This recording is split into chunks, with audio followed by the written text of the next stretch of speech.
শেষে কেমন লাগলো বলো কিন্তু কমেন্টে।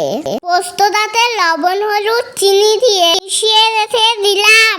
শুকনো লঙ্কা, কালো জিরা ফোড়ন দিয়ে আলু দিয়ে দিলাম। ভালো করে লাল লাল করে ভেজে আমি নেব। উপর থেকে একটুখানি লবণ ছড়িয়ে দেব। লাল লাল ভাজা হয়ে গেলে পোস্ত ঢেলে দেব। একটুখানি জল দিয়ে নেড়ে চেড়ে নেব।